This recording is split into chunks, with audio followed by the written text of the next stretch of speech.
Et bien le bonsoir tout le monde, on se retrouve pour une nouvelle vidéo sur Solo Leveling Arise. J'espère que vous allez bien parce que moi ça va nickel. Aujourd'hui on se retrouve pour une nouvelle vidéo du coup pour parler du résumé du live coréen. Donc on va parler de ce qu'ils ont dit lors des réponses questions, vu que je ne parle pas le coréen, du coup je n'ai pas pu comprendre et vous dire ce qui a été dit. Et vu que là on a les traductions, on va pouvoir du coup en parler. Donc comme d'abord avant de commencer la vidéo, n'oubliez pas de liker, commenter et de vous abonner. Vous avez aussi mon code créateur dans les commentaires et dans la description. Et si pour m'aider, vous êtes plus de 70% à ne pas vous abonner en regardant mes vidéos, donc n'hésitez pas à me donner un petit cadeau qui est en dessous le sapin, juste à cliquer juste en dessous sur s'abonner, et moi ça m'aide énormément. Bref, c'est parti, commençons du coup, on va directement sur le site. Donc alors, coupons partagés durant le live, voilà, donc tous les coupons, si jamais vous l'aurez, tous les codes vous les aurez dans la description ou dans les commentaires que je vous les mettrai, en espérant qu'ils sont toujours actifs. Et du coup, questions-réponses, donc c'est sorti du coup le 20 décembre, donc aujourd'hui quoi, à 9h, et là on est actuellement 14h du coup, et on va du coup lire tout ça. Alors, comment j'ai... question-réponse. Comment gérez-vous la difficulté d'adaptation des joueurs suite à la mise à jour? Nous avons constaté que qu'un afflux important de nouveaux anciens joueurs sur Solo Leveling Arise en novembre. Pour leur faciliter l'expérience, nous lancerons une mission spéciale qui permettra d'obtenir la chasseuse SSR Chain et son arme exclusive. Nous mettons également en place une mission spéciale avec un chasseur SSR garanti au bout de 20 invocations. Déjà, ça répond à une question que je n'avais pas bien compris, et du coup, en fait, ils vont ajouter ce portail pour les anciens joueurs et pour les nouveaux joueurs. Donc c'est intéressant, et pas seulement les nouveaux du coup. Ok. Quand sera-t-il disponible la version améliorée avec un temps de lancement plus court de la compétence d'ultime de Song Jin-woo? Donc voilà, c'est lors de cette mise à jour.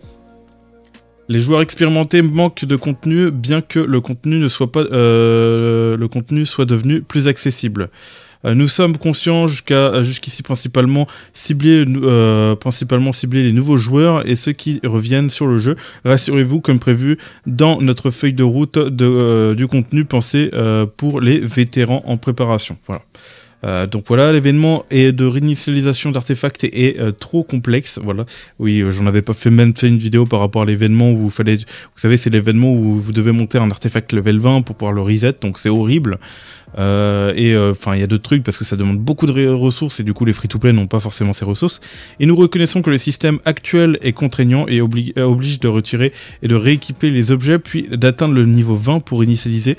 Nous avons bien noté vos retours et simplifierons le processus pour les prochains événements. Et ça c'est bien parce qu'ils nous écoutent en plus, ils nous mettent des événements en fonction de ce qu'on demande.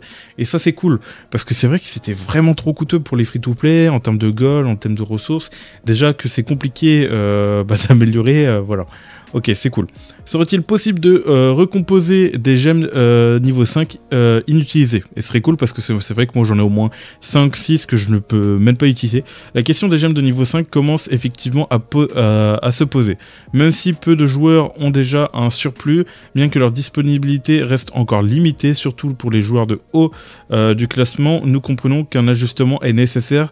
Nous étudierons différentes solutions et vous présenterons nos pistes lors du prochain live. Ok, donc au prochain live, on aura une réponse par rapport à ça. Qu'en est-il de l'ajout de contenu coopératif et de compétitif de guildes? Ah, ça, c'est la réponse que je voulais savoir.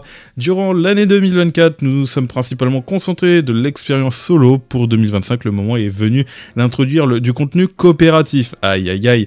Même si ce n'est pas pour tout de suite, nous sommes actuellement en phase de collecte d'idées et de développement de prototypes dans différentes directions. Vous pourrez découvrir plus de détails dans notre feuille de route. Ok, ok. L'obtention des pièces de guilde via le mini-jeu et autres contenus est trop contraignant.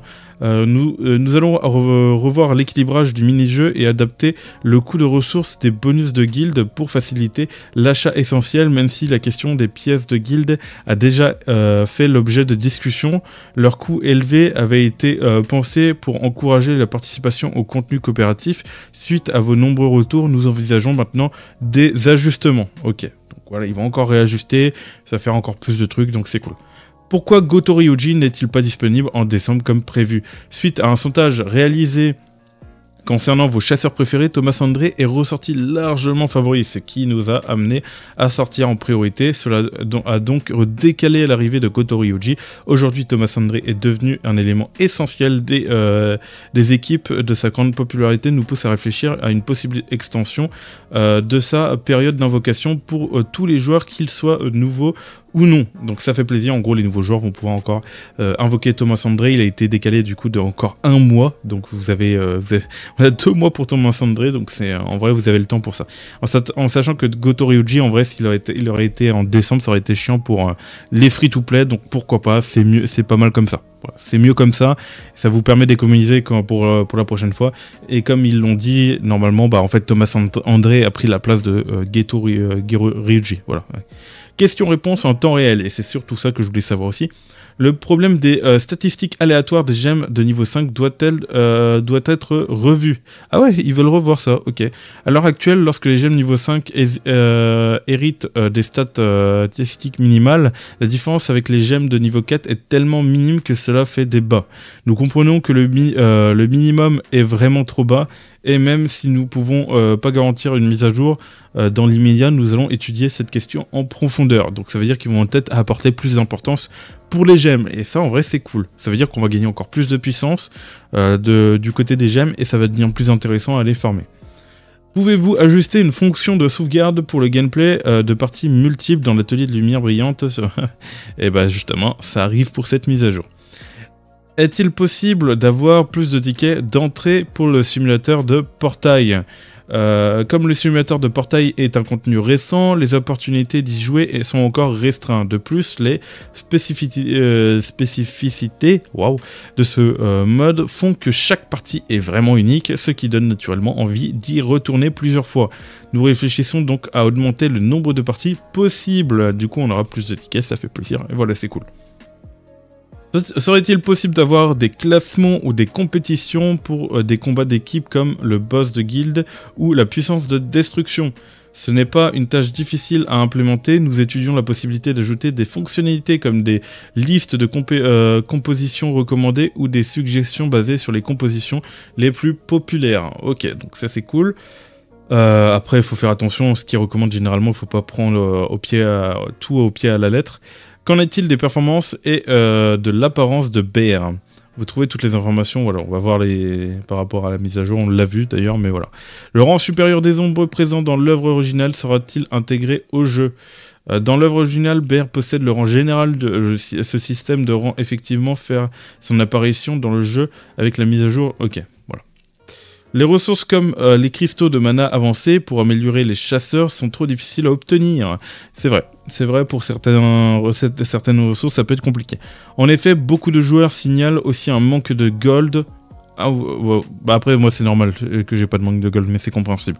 Nous avons bien pris en compte que ces pénuries et nous allons continuer à multiplier les moyens d'obtenir ces ressources via l'événement et les récompenses de connexion. En tout cas, ils ont complètement changé d'avis par rapport au début du jeu. Au début du jeu, ils voulaient pas nous donner des gold, et quand on regarde maintenant, ils ont compris qu'en fait, en donnant, ça va plaire la communauté. La communauté, du coup, elle est contente, du coup forcément ils vont acheter, du coup ça, en fait c'est bénéfique pour eux, et ils l'ont compris, et ça c'est cool parce que tous les jeunes ne comprennent pas ça.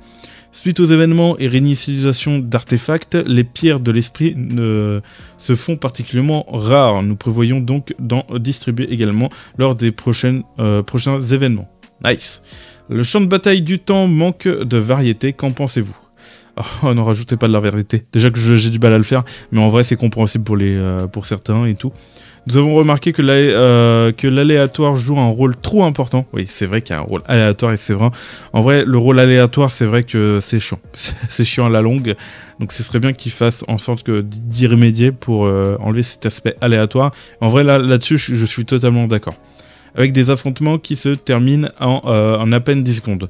Nous allons étudier la nécessité de rééquilibrer ce contenu en fonction de la progression des joueurs. Ensuite, des promotions sur les tenues sont-elles prévues? On a toutes les informations par rapport au 19, on les a déjà vues dans la boutique. Pouvez-vous nous dire plus sur les bannissements de joueurs?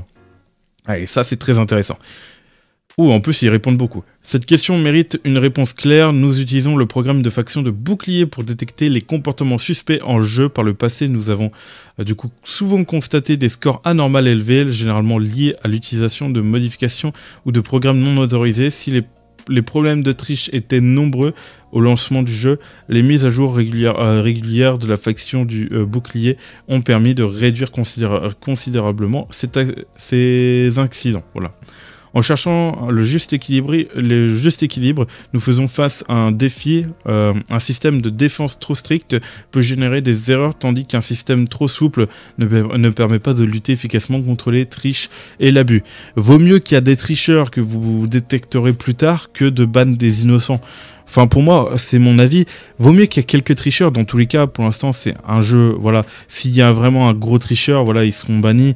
Je pense que en fait, ouais, voilà, vous m'avez compris, en fait, il est mieux d'avoir quelques tricheurs que justement bannir des innocents.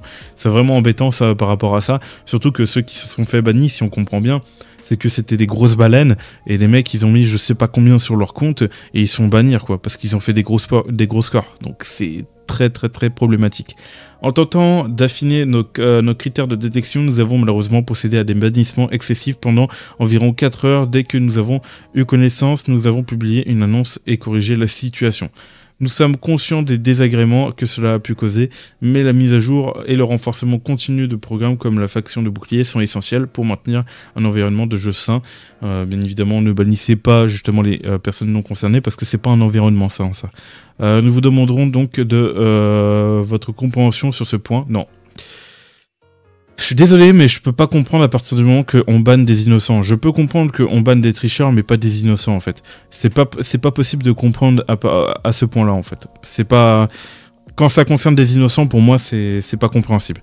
C'est compréhensible pour les tricheurs, mais voilà. Je sais pas si vous m'avez compris par rapport à ça. Et nous présentons nos sincères excuses aux joueurs qui ont été injustement sanctionnés. Ok. Bah oui, c'est beau de s'excuser, mais les gens sont encore bannis, quoi. Parce qu'il y avait plein de messages de déban et tout sur le live et je voyais que les commentaires étaient supprimés, même ban. Après, ça spammait beaucoup, donc voilà. Mais on voit que leurs intentions ne sont pas forcément de déban ces personnes. Bref, comment gérez-vous l'abus lié aux contributions de guildes?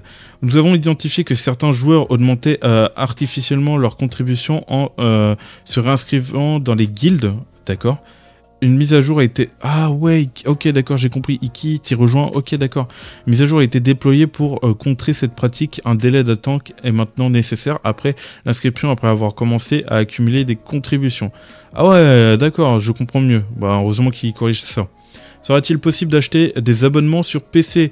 Les abonnements avec renouvellement automatique nécessitent un système spécifique, ce qui explique un certain délai dans leur mise en place. Notre équipe y travaille activement et nous espérons pouvoir vous proposer cette fonctionnalité prochainement. Et c'est vrai que j'ai été dérangé par rapport à ça parce que récemment, en fait, l'abonnement s'est pas résilié sur mon portable et du coup, j'ai dû retourner sur le portable pour le résilier et tout par rapport à ça. Bref. Qu'en est-il du problème du ralentissement et de l'optimisation sur mobile? Ah bah ça, alors qu'est-ce que vous allez répondre? Comme annoncé précédemment, les améliorations d'optimisation sont prévues dans la mise à jour de décembre et se poursuivront en janvier. Une équipe est dédiée spécifiquement à l'optimisation du jeu, ce qui nous permettra de continuer à améliorer les performances. Donc ils continuent d'améliorer, donc ça met toujours du temps, mais après comme moi je vous l'ai dit en fait, pour ceux qui jouent sur portable, en fait, Netmarble ont tellement pris du retard sur l'optimisation de leur jeu mobile que c'est comme si en fait on avait une version bêta sur mobile en fait.